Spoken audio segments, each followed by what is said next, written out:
খুব টান পুনৰবাৰ স্বাগতম জনাইছোঁ মোৰ ইউটিউব চেনেল চাও সঞ্জীৱ বৰগোহাঁইলৈ। আজি বহুদিনৰ মূৰত আপোনালোকৰ সন্মুখলৈ লৈ আহিছোঁ এটি বিশেষ কাহিনী। আহক তেন্তে দেৰি নকৰি আৰম্ভ কৰোঁ আজিৰ এই কাহিনীটি। ডিউটিৰ পৰা ঘৰ আহি ভাতকেইটা খাবলৈ বহিছিলোঁ। টিভিটো লগাই লৈ নিউজ এটা শুনি আছিলোঁ। মাৰ সৈতে বহুদিন পিছত আজি একেলগে ভাত সাজ খাম। পুলিচৰ চাকৰি, ক'ত কেতিয়া যাব লাগে তাৰো কোনো ঠিকনা নাই। মায়ে ভাতকেইটা বাঢ়ি টেবুলত থৈছিলহে মাত্ৰ। তেতিয়া সময় আছিল প্ৰায় ৰাতি 11:45। হঠাৎ ফোনটো বাজি উঠিল।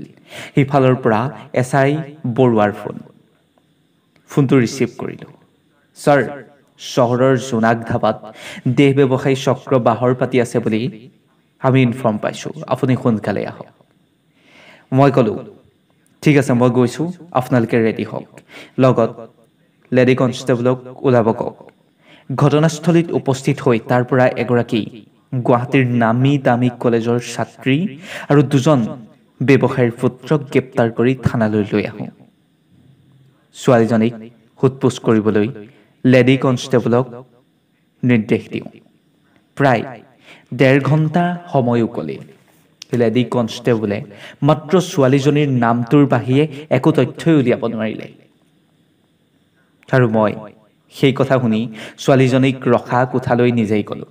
দৰজাখন খুলিয়েই তালৈ লক্ষ্য কৰিলোঁ। ৱালখনত থকা এডল পৰুৱালৈ একেথিৰে তাই লক্ষ্য কৰি আছে।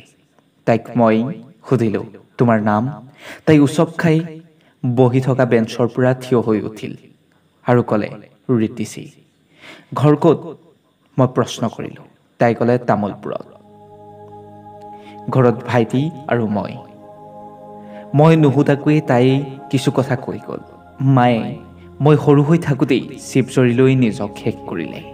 দেউতাই মদ খাইছিল খুব, টকা বহুত ধাৰ কৰিছিল।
যেতিয়া হাতত পইচা নাথাকে, দুখীয়া বুলি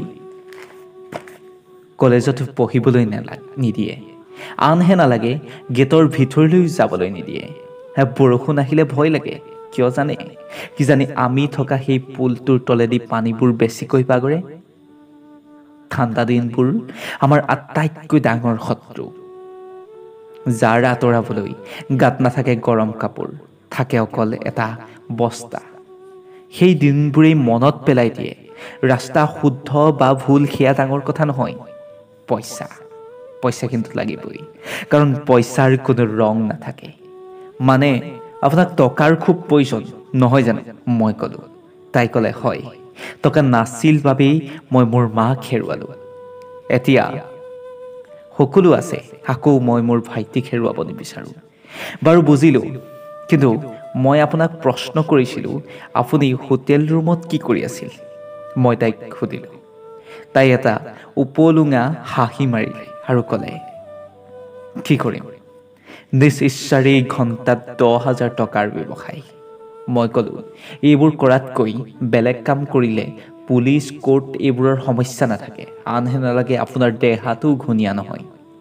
মই মোৰ কথাখিনি শুনি তাই আকৌ হাঁহিলে। সমস্যা নিশা হ'লেই নাৰী দেশৰ সোৱাদ ল'বলৈ চেকুৰ ধৰা সেইসকল ডাঙৰ ডাঙৰ বিষয়া অফিচাৰে সমস্যা সৃষ্টি সদায় কৰি আহিছে, কিন্তু দিনৰ পোহৰত নহয়, ৰাতিৰ আন্ধাৰত। আমি থাকোঁ ভোকৰ তাৰণাত আৰু সিহঁতি থাকে ভোকাতুৰ কুকুৰৰ দৰে আমাৰ দেহৰ তাৰণাত। ভুল আমাৰো আছে, কিন্তু যেতিয়া এইসকল নামী দামী ব্যক্তি আমাৰ কাষ্টমাৰ, তেতিয়াহ'লে আমিও বাধ্য হৈ পৰোঁ।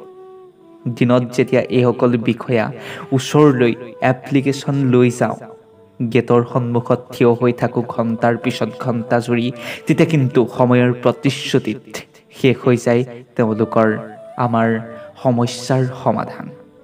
দিনত বগা কামিজ পিন্ধা, ডিঙিত ডাঙৰ ফুলৰ গামোচা লৈ ৰাইজৰ মাজত ঘূৰা সেইসকল নিশা হ'লেই জঁপিয়াই পৰে আমাৰ দেহত। পাৰিবনে বাৰু আপুনি ছাৰ সেইসকলক ধৰি সিহঁতৰ ভদ্ৰতাৰ মুখাখন খুলি ৰাইজৰ মাজলৈ আনিবলৈ? মই মাথো তাইৰ কথা শুনি বহি থকা চকীৰ পৰা উঠি বাহিৰলৈ ওলাই আহিলোঁ আৰু ভাবিলোঁ, তাই যিখিনি প্ৰশ্ন কৰিছে সেই প্ৰশ্নখিনিৰ উত্তৰ মই বাৰু দিব পাৰিমনে সঁচাকৈ? সঁচাকৈ এইসকল ডাঙৰ ডাঙৰ মানুহৰ মুখাবোৰ খুলিব পৰা যাবনে? সেই প্ৰশ্নবোৰ নে সদায়ে হাতৰ হৈ ৰ'ব? বন্ধু বান্ধৱীসকল, সঁচাকৈ এটা কাহিনীটোৰ পৰা আমি যি বুজিলোঁ, দিনত ভদ্ৰতাৰ মুখা পিন্ধা মানুহ আমাৰ সমাজত যথেষ্ট বৃদ্ধি হৈছে। এইসকল মুখা পিন্ধা মানুহক প্ৰশাসনে নাকি লগাব পাৰিবনে? নে কাহিনীটোত কোৱাৰ দৰে এই প্ৰশ্নবোৰ সদায়ে প্ৰশ্ন হৈ ৰ'ব? হাজাৰজনী ছোৱালীয়ে নিজৰ পেটৰ তাৰণাৰ কাৰণে এইসকল ব্যক্তিৰ কামনাৰ বলি হ'ব। এই উত্তৰ সময়ে দিব। আজিলৈ এই কাহিনীৰ পৰা মই বিদায় মাগিছোঁ।